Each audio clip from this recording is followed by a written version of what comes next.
तो नमस्कार दोस्तों, कैसे हैं आप सभी। मैं अशफाक आप सभी लोगों का यहाँ पर स्वागत करता हूँ channel technical solutions for blind में। सो आशा ही नहीं उम्मीदें हैं कि आप सभी बहुत अच्छे होंगे, मस्त होंगे, एकदम स्वस्थ होंगे, अपने अपने कार्यों में व्यस्त होंगे। और मुझे उम्मीद है कि सब बढ़िया चल रहा होगा आप सभी के यहाँ पर। तो आज से हम सी लैंग्वेज की सीरीज स्टार्ट करने वाले हैं, सी प्रोग्रामिंग लैंग्वेज की। तो हम पूरा सी तो नहीं, मतलब बेसिक सी सीखेंगे और आने वाले समय में एडवांस भी सीखेंगे। तो बने रहिए हमारे साथ वीडियो में एंड तक। क्या क्या आपको जानने को मिलेगा सब हम आगे चर्चा करेंगे। सो चैनल को जरूर सब्सक्राइब कीजिए, बेल आइकन कॉल पर सेलेक्ट जरूर कर लेना। और thanks for completing 250 subscribers of technical solutions for blind. अब अगला टारगेट है 300 सब्स का, तो उसको भी आप लोग जरूर कीजिएगा। हमारे एप्लीकेशन के भी 650 प्लस डाउनलोड हो चुके हैं, आप लोगों ने बहुत अधिक हमें सपोर्ट किया है, तो 1000 उसका भी कीजिए जल्दी। और अपडेट क्यों नहीं आ रही है उसका कारण बता देता हूँ। अपडेट इसलिए नहीं आ रही है क्योंकि अभी कुछ तकनीकी समस्याओं के चलते मैं अपडेट कर नहीं पा रहा हूँ, लेकिन आपको जल्दी अपडेट देखने को मिल जाएगी। रक्षाबंधन जो है वो 28 को है, 28 तारीख को आपको अपडेट तो नहीं देखने को मिलेगी, लेकिन क्योंकि आई थिंक वीकेंड है उस समय, उससे पहले या उसके बाद आपको अपडेट देखने को मिल जाएगी। जी नहीं, वीकेंड नहीं है, आपको 28 को ही अपडेट देखने को मिल जाएगी। तो चलिए अब हम सीखेंगे। चैनल को जरूर सब्सक्राइब कीजिए, बेल आइकन कॉल पर सिलेक्ट जरूर कर लेना, जिससे आने वाले वीडियोस का नोटिफिकेशन आप सभी को मिलती रहे। और हमारे नॉन कॉपीराइट पे बीजीएम जो है उसका चैनल आप ज्वाइन कर सकते हो, टेलीग्राम पे है। तो चलिए सीखते हैं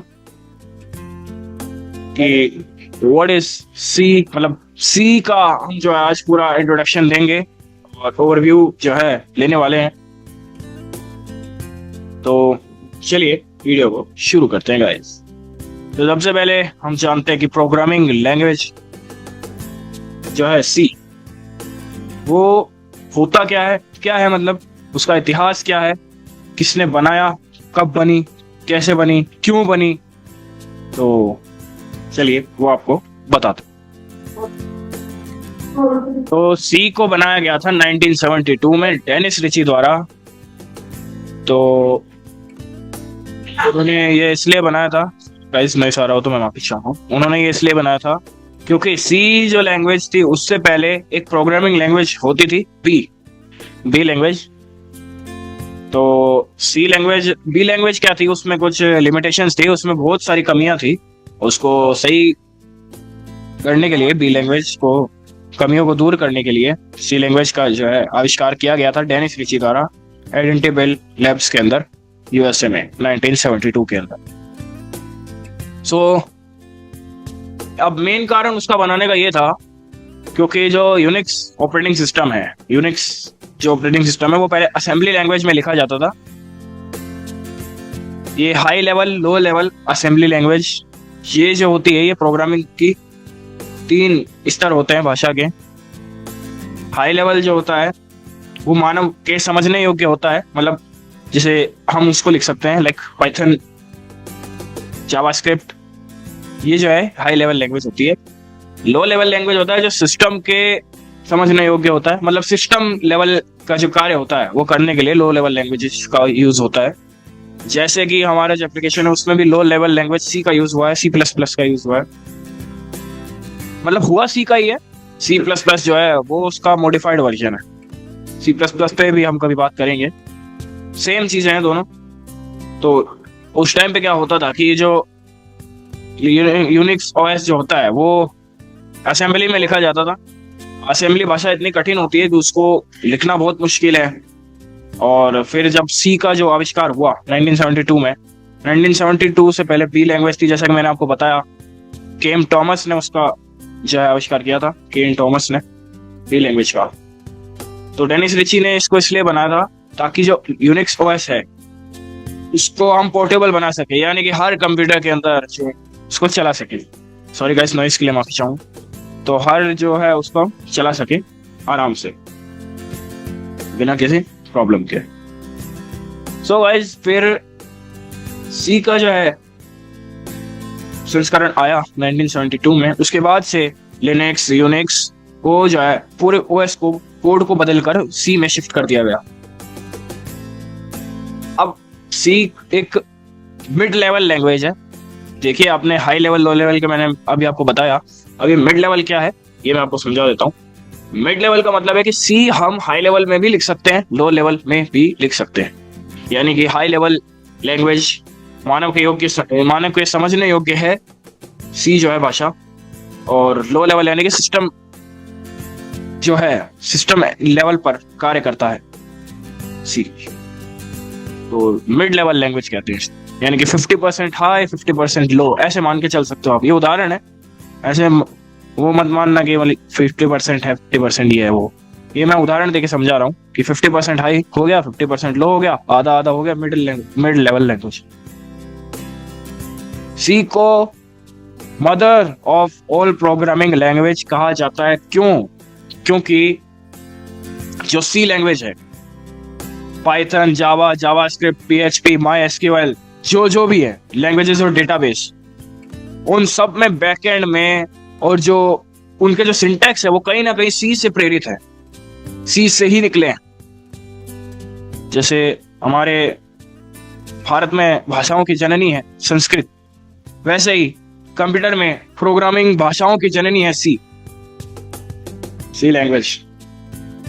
तो सी लैंग्वेज को इसलिए mother of all programming languages कहा जाता है, because Python, Java, JavaScript, PHP और जितने भी लैंग्वेजेस है उनके कर्नल और जो सिंटैक्स होते हैं वो सी में लिखे गए हैं। एंड्रॉइड का लो लेवल कर्नल सी में लिखा गया है, विंडोज का काफी हद तक हिस्सा है सी में लिखा गया है, लिनक्स पूरा का पूरा सी में लिखा गया है, यूनिक्स पूरा का पूरा सी में लिखा गया है, माइक्रोवेव का जो स्ट्रक्चर है वो सी में है, कार के जो कुछ हिस्से होते हैं उनका जो स्ट्रक्चर है वो सी में है, जो आपके ईओटी डिवाइसेज होते हैं उनके जो कोड होते हैं वो सी में लिखे जाते हैं। इसी कारण से सी को mothers of all programming language कहा जाता है। सी सीख लिए तो बाकी तो प्रोग्रामिंग लैंग्वेज फिर कुछ है ही नहीं आगे। अब ऐसा नहीं है कि सी को सीखना इतना ज्यादा आसान है। पाइथन आज वर्ल्ड वाइड सबसे इजीएस्ट लैंग्वेज बन चुकी है प्रोग्रामिंग की, लेकिन सी जो है अगर वो किसी ने सीख ली तो फिर वो इतने डीप लेवल के टास्क कर सकता है जितने पाइथन में भी नहीं होते। So guys, sorry guys noise आ गया था।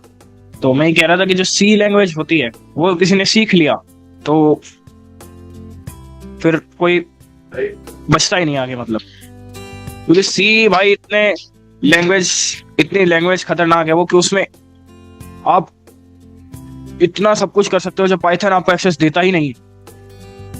और सबसे जरूरी बात, सी एक कंपाइल्ड लैंग्वेज है। इसका क्या मतलब है?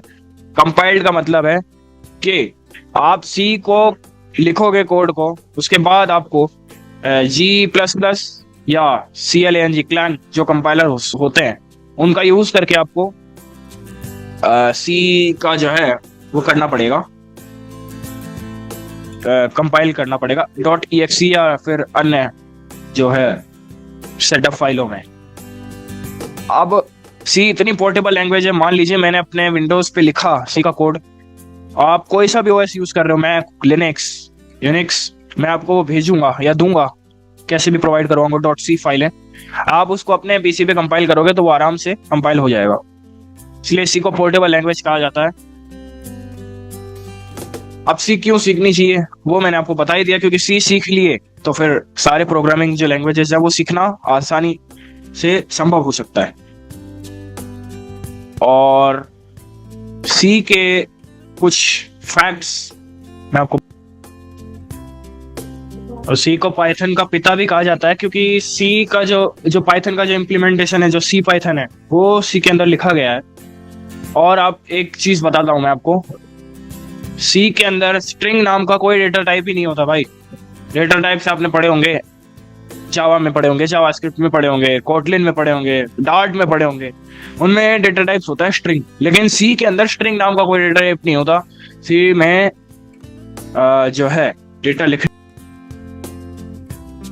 कैरेक्टर एरे का यूज करना पड़ता है, जिसको 4 एरे भी कहते हैं।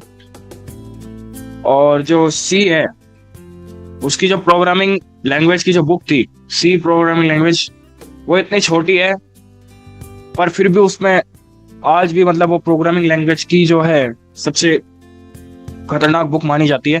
सिर्फ 228 पेजेस की बुक थी, K&R-C। बुक का नाम है K&R-C। 228 पेजेस की बुक है। अगर वो बुक मुझे अवेलेबल हो जाती है, अगर उसमें मानव के समझने हो कि कुछ होगा, तो मैं अपने टेलीग्राम चैनल पर वो बुक भी प्रोवाइड करवा दूंगा। और सी, आपको जैसे मैंने पहले भी बताया था कि लिनक्स का कोड, लिनक्स का कर्नल वो सी में लिखा गया। नेक्स्ट मैं आपको एक चीज और बताता चलूं कि जो सी है, सी जो लैंग्वेज, हाँ तो थोड़ा नॉइस आ गया था। हाँ, तो जो सी है उसका जो कंपाइलर होता है वो खुद को ही कंपाइल करता है। यानी कि पहले जो उसका जो जीसीसी कंपाइलर जो था वो असेंबली में लिखा जाता था, लेकिन अब सी का जो कंपाइलर है, जीसीसी, G++, ये सब खुद सी में लिखे जाते हैं और सी में ही कंपाइल होते हैं। और ये थे कुछ सी के फैक्ट्स। तो अब मैं आपको बताता हूँ कि हम क्या क्या यहाँ पर पढ़ने वाले हैं। ओवरव्यू में आपको दे देता हूँ पूरे जो अपना जो कोर्स रहेगा C++ का, उसका जो C++ नहीं, सी का जो कोर्स रहेगा। ये C++ मेरे दिमाग में पता नहीं क्यों इतना घर कर गया है अच्छी तरह। जो सी का कोर्स रहेगा उसमें हम ये चीजें पढ़ेंगे। तो इसमें हम पढ़ेंगे डेटा टाइप्स, पढ़ेंगे कंट्रोल एंड फ्लोज पढ़ेंगे, यानी कि इफ कंडीशंस वगैरह पढ़ेंगे, और हम इसके अंदर कंपाइलेशन वगैरह सब कुछ जानेंगे, और फर्स्ट प्रोग्राम लिखना भी सीखेंगे।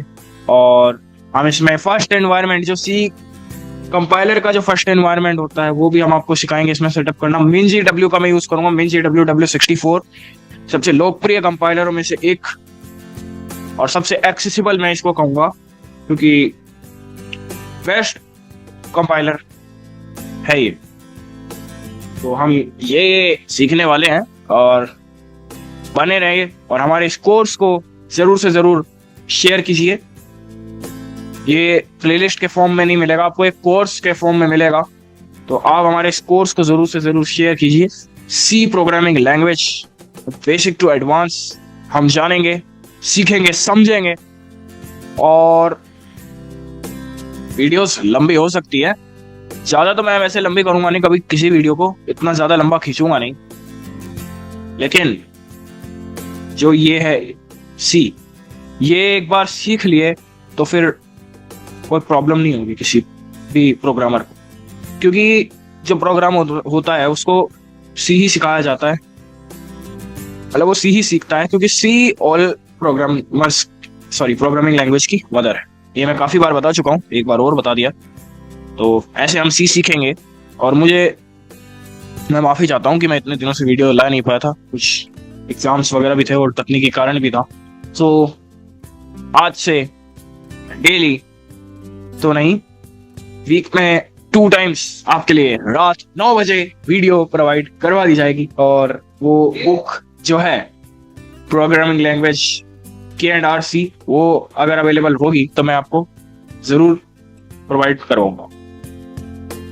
तो आज की वीडियो में बस इतना ही। मिलेंगे आपसे किसी नेक्स्ट ट्यूटोरियल में, तब तक के लिए बाय बाय।